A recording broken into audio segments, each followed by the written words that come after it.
हमने अपने पिछले एपिसोड में जाना था कि हमारा ब्रह्मांड कैसे बना था। हमने जाना कि बिग बैंग थ्योरी ने ब्रह्मांड की शुरुआत पर से कैसे पर्दा उठाया। तो आज इसे हम और डिटेल में समझेंगे और जानेंगे कि आज से करीबन 14 बिलियन ईयर्स पहले टाइम के वजूद में आने के बाद पहले के एक सेकंड में क्या क्या हुआ था।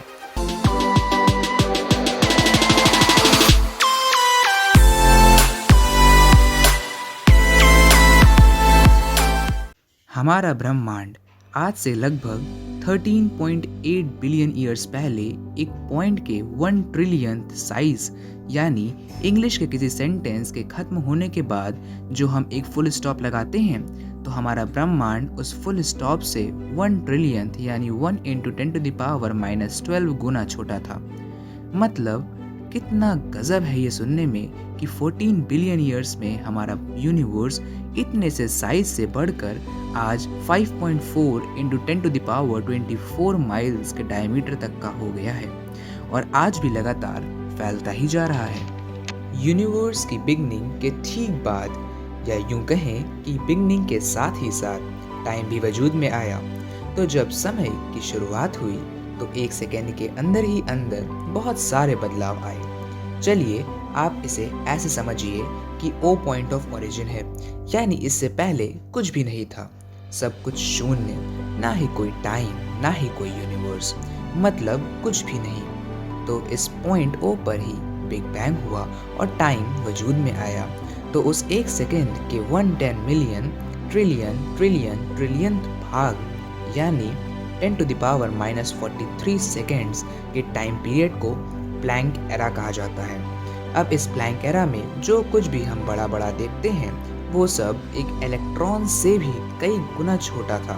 मतलब प्लैंक एरा में सारी fundamental forces, gravity, electromagnetic, strong nuclear और वीक न्यूक्लियर फोर्स, ये सब आपस में उलझी हुई थी। अब प्लैंक एरा खत्म हो चुका था और 10⁻⁻35 सेकेंड्स बीत चुके थे। अब धीरे धीरे ये चारों फंडामेंटल फोर्सेस एक दूसरे से जुदा होने लगी।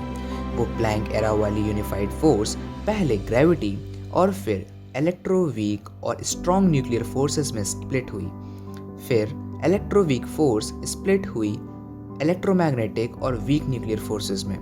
कुल मिलाकर हमें 10⁻⁻35 सेकेंड्स बाद अपनी चारों फंडामेंटल फोर्सेस मिल चुकी थी। ग्रेविटी जो कि बड़े बड़े हैवी मास ऑब्जेक्ट्स जैसे कि प्लैनेट्स, उनके मून्स और स्टार्स को बांध कर रखती है।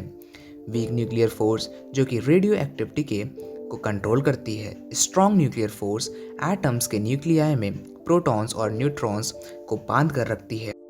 इलेक्ट्रोमैग्नेटिक फोर्स जो मॉलिक्यूल्स को बांधे रखने का काम करती हैं। अब पहले सेकेंड का 1 ट्रिलियंथ पार्ट या कहें कि समय की शुरुआत से अब तक 10⁻⁻12 सेकेंड्स बीत चुके थे। अब भैया जो इस समय हुआ उसको समझने के लिए हमें फंडामेंटल पार्टिकल्स के बारे में जानना ज़रूरी है। अब आप इसे ऐसे समझिए, ये एक ह्यूमन बॉडी है, इसके अंदर घुसें तो हमें ऑर्गन्स दिखेंगे। ऑर्गन्स टिश्यूज से बने होते हैं, टिश्यूज सेल से बनी होती हैं, सेल्स ऑर्गेनिक मॉलिक्यूल से बनी होती हैं, मॉलिक्यूल्स एटम से, एटम्स इलेक्ट्रॉन्स, प्रोटॉन्स और न्यूट्रॉन्स से, और ये 3 सबएटॉमिक पार्टिकल्स फंडामेंटल पार्टिकल्स से, जिन्हें हम अभी समझेंगे। तो हर एक मैटर यानी हर एक चीज़ एकदम बेसिक लेवल पर फंडामेंटल पार्टिकल्स से बनी होती है। आप इसे देखिए, इन फंडामेंटल या एलिमेंट्री पार्टिकल्स को हम लोग 2 ग्रुप्स में डिवाइड कर सकते हैं, फर्मियॉन्स एंड बोसॉन्स। पहले हम फर्मियॉन्स के बारे में समझेंगे। ये फर्मियॉन्स 2 ग्रुप्स में डिवाइड होते हैं, पहला क्वार्क्स और दूसरा लेप्टॉन्स। सबसे पहले हम क्वार्क्स को समझेंगे। क्वार्क्स का काम होता है कंपोजिट पार्टिकल्स बनाना, जिन्हें हैड्रॉन्स कहा जाता है। प्रोटॉन्स और न्यूट्रॉन्स एक टाइप के हैड्रॉन्स ही होते हैं क्योंकि ये क्वार्क्स से बने होते हैं। अब ये क्वार्क्स कलर कन्फाइनमेंट फिनोमेनन के कारण अकेले नहीं रह सकते, यानी फ्री स्टेट में नहीं रह सकते। ये क्वार्क्स एक दूसरे से कंबाइंड फॉर्म में ही होते हैं। इन्हीं कंबाइंड फॉर्म्स को हम कंपोजिट पार्टिकल्स कहते हैं। इसे समझने के लिए हम एक प्रोटॉन का ही एग्जाम्पल ले लेते हैं। एक प्रोटॉन 2 अप क्वार्क्स और 1 डाउन क्वार्क से बना होता है।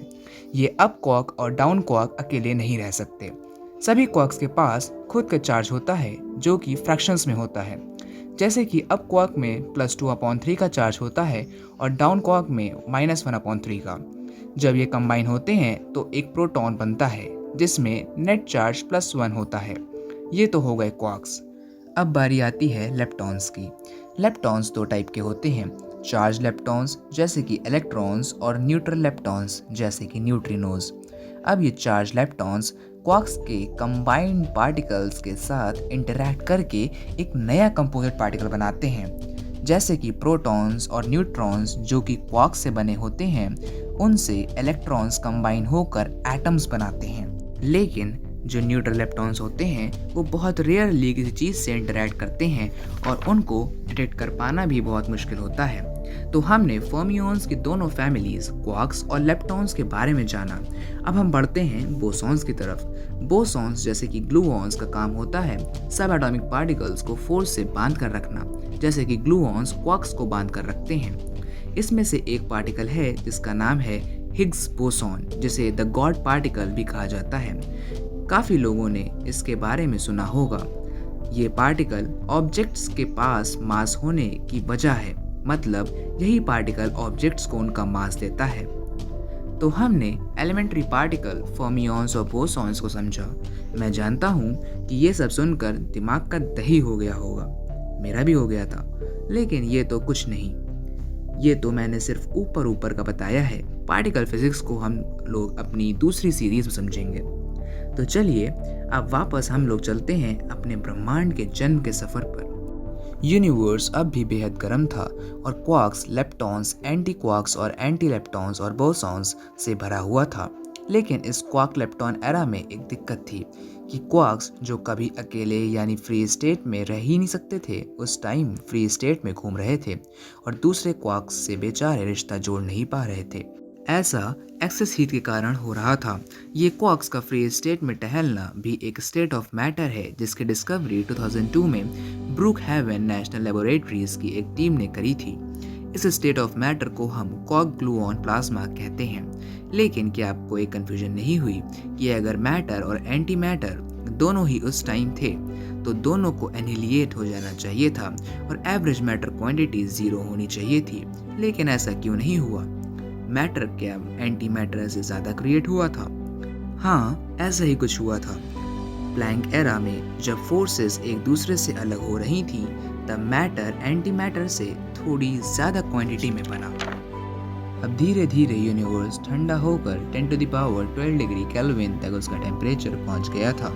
अब 10⁻6 सेकेंड्स बीत चुके थे। अब यूनिवर्स का टेम्परेचर इतना गिर चुका था कि क्वार्क्स के एक दूसरे से इंटरैक्ट कर सकने की चांसेस बढ़ गई थी और हैड्रॉन्स जैसे कि फोटॉन्स और न्यूट्रॉन्स का फॉर्मेशन होना शुरू हो गया था। अब जो मैटर एंटी मैटर की क्वांटिटी में जो डिफरेंस था वही डिफरेंस क्वार्क एंड लेप्टॉन्स के बाद हैड्रॉन्स में भी देखने को मिला। जो इतना हाई टेम्परेचर यूनिवर्स के शुरुआती पलों में क्वार्क एंटी क्वार्क पेयर्स बनाने में सहायक था, वो यूनिवर्स का टेम्परेचर भी गिरने लगा। रैपिड कूलिंग के कारण हैड्रॉन एंटी हैड्रॉन पेयर्स भी अब बनना बंद हुए। ऑन एन एवरेज हर 1 billion matter anti matter annihilations के बाद लगभग 1 हैड्रॉन बचा। अब यही हैड्रॉन्स जो कि बचे रह गए थे आगे चलकर प्लैनेट्स, गैलेक्सीज और भी वगैरह वगैरह के क्रिएशन में मददगार साबित हुए। अगर ये मैटर एंटी मैटर के इम्बैलेंस प्लैंक एरा में नहीं हुए होते तो आज यूनिवर्स सिर्फ और सिर्फ फोटॉन से ही भरा होता, बाकी कुछ भी नहीं होता। अब यूनिवर्स और समय के जन्म के बाद पहला सेकंड गुजर चुका था। अब हमारा यूनिवर्स कुछ लाइट ईयर्स जितना बड़ा हो चुका था, लेकिन वो अभी भी इतना गर्म था कि इलेक्ट्रॉन्स और उसके एंटी पार्टिकल्स, जिन्हें हम पॉजिट्रॉन्स कहते हैं, फॉर्म हो सकें। जो हैड्रॉन्स के साथ हुआ था वही इलेक्ट्रॉन्स के साथ भी हुआ। आखिर में हर 1 बिलियन इलेक्ट्रॉन्स में सिर्फ एक ही इलेक्ट्रॉन बच पाया, जो कि आगे चलकर प्रोटॉन से इंटरैक्ट हुआ और सबसे पहले हाइड्रोजन एटम का फॉर्मेशन किया। अब जैसे ही यूनिवर्स का टेम्परेचर 100 मिलियन डिग्रीज तक गिरा, वैसे ही प्रोटॉन्स और न्यूट्रॉन्स का मिलन स्टार्ट हुआ और एटॉमिक न्यूक्लियाई फॉर्म हुए। अब तक यूनिवर्स में 90% हाइड्रोजन थी और 10% हीलियम और थोड़ा बहुत ड्यूटेरियम, ट्राइटियम और लिथियम। अब इतने कारनामों के साथ 2 मिनट्स बीत चुके थे। ये मैंने अपनी पिछली वीडियो में भी बताया था कि हमारा ब्रह्मांड 3,80,000 साल बाद चमका था। आप ऊपर आई बटन पर क्लिक करके वो वीडियो देख सकते हैं। लगभग 1 बिलियन साल बाद भी हमारा यूनिवर्स एक्सपैंड करता रहा और ठंडा होता रहा। अब तक कई करोड़ गैलेक्सीज बन चुकी थी, जिसमें बिलियंस ऑफ स्टार्स थे। इन स्टार्स के अंदर थर्मोन्यूक्लियर रिएक्शंस होते हैं जो हम सब जानते हैं, और एक स्टार की एज भी फाइनाइट होती है, हम ये भी जानते हैं। तो जब एक स्टार अपने अंत की ओर बढ़ता है तो उसके कोर में हैवी एलिमेंट जैसे कि आयरन का फॉर्मेशन होने लगता है। फिर एक प्यारा सा तो नहीं कहना चाहिए, बल्कि एक बेहद खतरनाक सा एक्सप्लोजन होता है जिसे हम सुपरनोवा कहते हैं। और इस एक्सप्लोजन से सारे अच्छे अच्छे भारी भारी एलिमेंट्स निकलकर पूरी गैलेक्सी में फैल जाते हैं। तो ऐसा ही कुछ यूनिवर्स के जन्म के 1 बिलियन साल बाद भी हुआ था, और आज भी हर मिनट होता आ रहा है। इस सुपरनोवा के कारण ही हमारे ब्रह्मांड में हैवी मेटल जैसे कि आयरन, गोल्ड वजूद में आए। इवन आज हम जिस ट्रेन में ट्रेवल करते हैं और वो ट्रेन जिस आयरन से बनी है, वो आयरन किसी स्टार के सुपरनोवा का ही एक प्रोडक्ट है। कितना गजब है ये सुनने में कि हम इंसानों के अंदर भी जो मेटल्स हैं वो कई लाइट ईयर्स दूर किसी स्टार में बने थे, जिसके कारण हम इंसान आज जिंदा हैं और आप अपने घर में बैठकर मेरी वीडियो देख रहे हैं और हमारे ब्रह्मांड के जन्म को समझ रहे हैं। तो आज के लिए बस इतना ही। अब हम मिलेंगे अपने अगले एपिसोड में। जब तक के लिए थैंक यू, धन्यवाद, जय हिंद और जय भारत।